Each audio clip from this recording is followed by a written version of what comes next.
Well, for more on the COP24 meetings and the impact of climate change on the economy, let's talk to Karen Tam Wu. Karen is the Managing Director of British Columbia at the Pembina Institute, and she joins us live from British Columbia.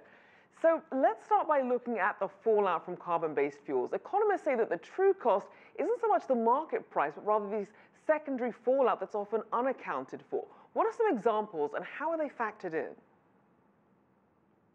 Well, we have seen an increase in insurance costs in Canada, for example. Annual payout in insurance has risen to over $1 billion a year in the last few years, and that's to pay for impacts of climate-related weather events such as wildfire and flooding. Also, there are a lot of health impacts that are related to air quality and heat-related illnesses and even death.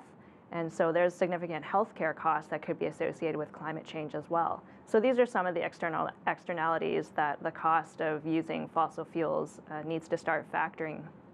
Now, it's interesting because you hear these warning bells going off, yet last year carbon emissions hit a record, and that's even despite several countries signing on to the Paris Climate Accords and committing to reverse the trend. So what's happening?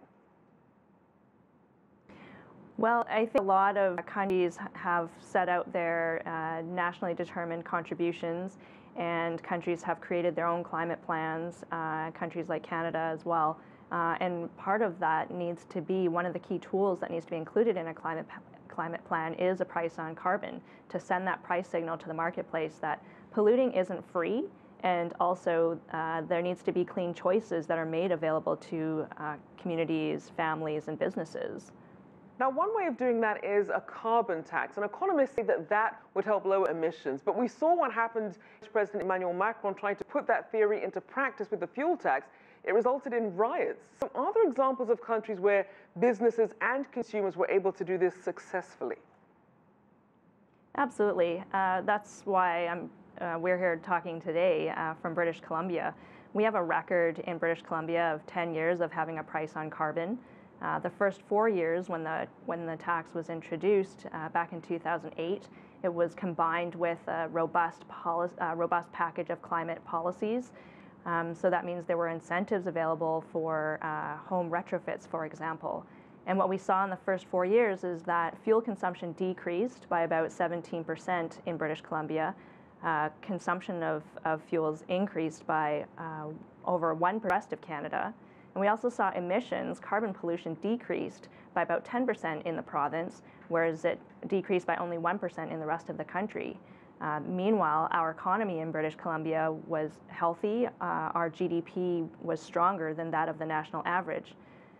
The following 4 years, between 2012 and 2016, our carbon tax was frozen.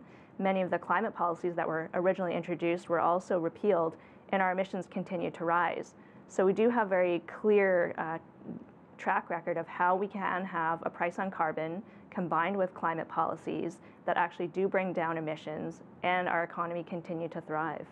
Now, in terms of replicating that success, we know that the current Congress is trying to push some bills through. We saw a study by regional economic models that found that applying this fee and dividend tax that you mentioned in the US would mean a 50% reduction of carbon emissions below 1990 levels, 2.8 million more jobs created thanks to this stimulus that comes with the energy dividend, and really importantly, the avoidance of 230,000 premature deaths due to a reduction in air pollutants that often come with carbon emissions. So will all this, the economics, will that be the incentive that tips the scales for US participation where purely environmental arguments just don't seem to be? I definitely think that telling more of the stories of economic success, clean energy and clean tech innovation needs to be out there.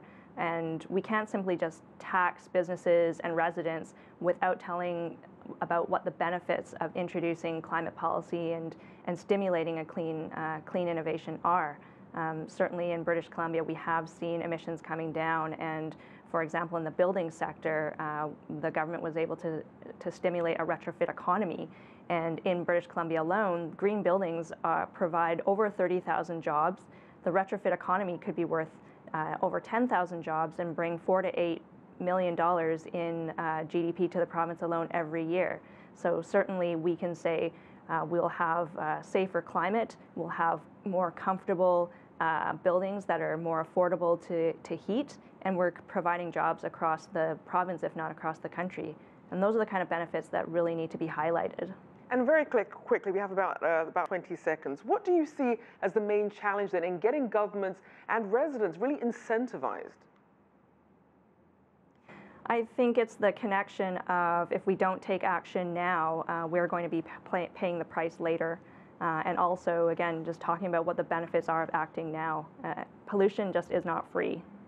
All right, thank you so much. Karen Tam Wu, the Managing Director of the British Columbia Pembina Institute.